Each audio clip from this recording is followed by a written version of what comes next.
with Suzanne Nossel. She's the CEO of PEN America.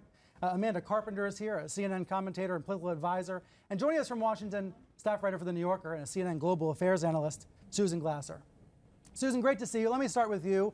My 2-year-old daughter, Sunny, just learned how to do a thumbs up. So let's talk about the rules of thumb for covering the impeachment inquiry. I think, number one, Trump is going to get uglier. His attacks are going to get more vicious as time goes on. You were kind of a victim this week. Let's put up the tweet on screen. The president lashing out at your husband, Peter Baker, saying Baker shouldn't be allowed to write for the New York Times about him. And he also called you out, saying you're an even bigger Trump hater than your husband. What's your reaction, and how does it feel like to be called out by the president? Well, you know, Brian, I was a little bit sorry he didn't use my name, which people pointed out was also what President Trump did when he attacked John Legend and his wife, Chrissy Teigen. He didn't use her name either. So, you know, the Anonymous Wives Club, I guess. Look, the bottom line is that President Trump, as you see, not only from this tweet, but from many of the tweets, he is feeling very, very sorry for himself. He's projecting not an atmosphere of resolute calm in the face of this kind of incredible challenge to his presidency, but almost a panicky throw anything up and see what sticks. This morning, as you pointed out, he's rage tweeting again against a Fox journalist. And, you know, I expect we'll see much more of that. But your main introduction, I think, is really gets to the heart of what we're going to see over the next weeks and months as this impeachment crisis plays out. I covered the Clinton impeachment. I was an editor at the Washington Post dealing with that long ago. And it's going to muddy the waters. That is the strategy here. And I believe that President Trump is attempting to deploy the Clinton strategy for this impeachment as well, which is to wait it out, to brazen it out, to have this shocking truth fade into the confusion of partisanship and name calling. So that's what I think will be happening. Right now, Amanda, all the big papers and networks are competing for scoops. There's been a big increase in leaks from White House and government sources. But Amanda, is there a fear that what Susan's saying is already happening, that the shocking truth is already fading amid a blizzard of BS? Yeah, and like you said in the beginning, I think the media writ large does rush to ask the question, will this work, and go to the whip counts for impeachment without staying with the central questions. And we know, listen, Hillary Clinton once talked about a vast right-wing conspiracy that is out to get her husband. President Trump plays with a vast deep state conspiracy. And people should be fully aware of the fact that this whistleblower complaint is bait for conspiracy, largely because conspiracy theories thrive when there's not full understandable information. And there are real questions about who this whistleblower is just because of the fact that he is anonymous right now. And there's people on the right ascribing malintent to that, suggesting that he is a partisan. Well, let's look at some of that. Let's look at some of the rhetoric on Fox. It is Sure. astonishing what they're saying about the whistleblower. Your thoughts as we wrap a week that did it change anything? Oh, I think it's changed quite a lot, Sandra. The spinning is not surprising, but it is astonishing and I think deeply misleading.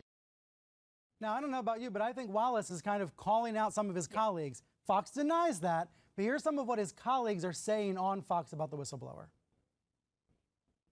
Political hitch-up, Ukrainian hoax, war, a coup attempt, spying on the president of the United States. A rotten snitch, I'd love to whap him. So the next rule of thumb is that this is going to get worse. This civil war within Fox is going to intensify. Yeah, absolutely. And there's been a debate within the big tent Republican Party about Trump and his tactics for a long time. This is the latest iteration of that. And for people who want to take on Trump, including this whistleblower, he is going to have to become public. But this is a double-edged sword because the Trump right can't wait to sink their claws into him, attack his character. And there's no way of getting around that. You are going to go through the ringer when you take on Trump. And the only thing you can do to combat it is to be so firm and clear in your facts, which, according to the complaint, I think he is. Do you think or that we're going to see? We don't know. Right, we don't know. Yeah. Suzanne, are we going to see a Weinstein effect here or an Ailes effect where one person makes an accusation and then that gives courage to others to come forward? We've certainly seen that in the Me Too movement. Are we seeing a version of that now inside the Trump administration? You know, I think we could well. I mean, this whistleblower had a half dozen sources that talked to him, that provided him with this information. So there's at least a half dozen other people out there who are party to this. There are people who listened in on that phone call. So there are others, although the gaps in whistleblower protection and the president's frontal attacks on this whistleblower, compounded by Fox News, that's got to sound a cautionary note for anybody who's thinking, do I step into this? What about my family? I could face death threats. So PEN America wrote a report back a couple of years ago about whistleblowers and needing to increase the protections for whistleblowers. Tell us what's lacking. Yeah, it's a messy patchwork of presidential decision directives, a couple of laws. The major laws protecting federal employees don't apply to the intelligence community. So intelligence community whistleblowers don't have access to courts to challenge if they are retaliated against. They're not protected from criminal complaints that can be brought against them. They have protection if their security clearance is revoked, if they have administrative reprisals, but not from criminal action. And they also don't have access to necessarily anyone who is above the political system. We saw this when this whistleblower went to the IG, and then it had to go to the Director of National Intelligence. So there's that political hurdle. So I hope one thing in the long run that can come out of this is a recognition that, hey, this system is broken. It's filled with holes, and that's going to be intimidating and daunting for anybody who has important information, and is afraid to come forward because they don't really know what protection they'll get. Approximately 17:35, we got a call of a report of a helicopter down at the fair. We responded. We were in the area, and we were here in approximately 4 minutes. There were medical personnel on scene when we arrived, treating the pilot of the helicopter, and he was transported for medical treatment. And 2 passengers were also transported for medical treatment. We secured the scene and are interviewing people and contacted the FAA, who is going to be responding. So no fatalities, thank God. No fatalities that I'm aware of at this point. Okay. The chopper that went down, was that the chopper that gives people rides around the fair? Yes. Okay. At this point, do we have any idea what the status of the chopper was when it went down? Was it hovering? Was it high? Was it low? We're still investigating that. I don't want to speculate. Do we know? We don't know. Sorry, do we know if it was going out or coming in yet? I don't know that right now. That's under investigation. Did the chopper, when the chopper came down, did it damage anything besides itself? It did strike a couple of vehicles. Okay, so there is collateral damage as well. Correct. No people in the vehicle? To property. No people were in the vehicles. Oh, hey, Mr. Trump. What's new? What do you mean, what's new, Rudy? I'm being impeached.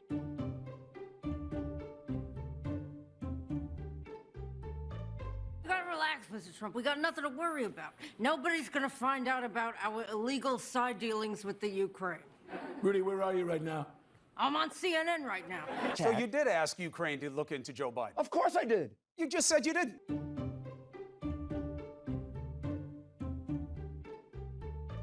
Democratic candidates have united together and decided to handle the impeachment the only way they know how, with a muddled 10-person town hall debate. I'm so excited to be back and to ruin things a second time.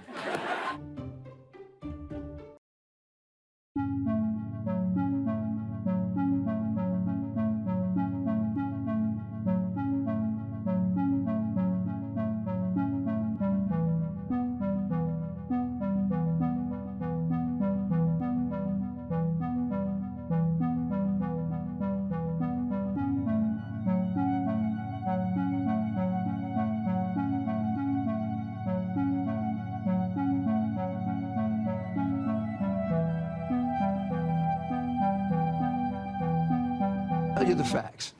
They called me. Rudy Giuliani is fighting back. I wasn't operating on my own.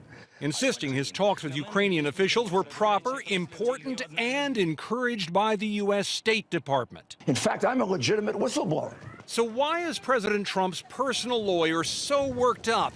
It comes in the wake of news about the now infamous call between Trump and Ukrainian President Zelensky. In that call, Giuliani's name comes up repeatedly as Trump asks for foreign help investigating Democrat Joe Biden. Rudy very much knows what's happening, Trump says. If you could speak to him, that would be great. That has raised accusations Giuliani was acting as an improper agent of the State Department, arranging a political hit job from afar in the name of official business. Giuliani says no way he was helping investigate corruption, and he says he has a paper trail that proves it, including this text message from a State Department official arranging a meeting. I went to meet Mr. Zelensky's aid at the request of the State Department. 15 memos make that clear. The State Department says Mr. Giuliani is a private citizen and acts in a personal capacity as a lawyer for President Trump. He does not speak on behalf of the U.S. government. But he has spoken for Trump many times. What you just said is totally erroneous. It's not a crime. Attacking his foes, dismissing his critics. It depends on where it came from. It didn't obstruct. The president calls him a loyal ally. Rudy's a very straight shooter. His critics call him something else. He is the political henchman for the president. And Giuliani is clearly hedging his bets against another potential title he could be saddled with if the Ukraine affair gets much messier: Fall Guy.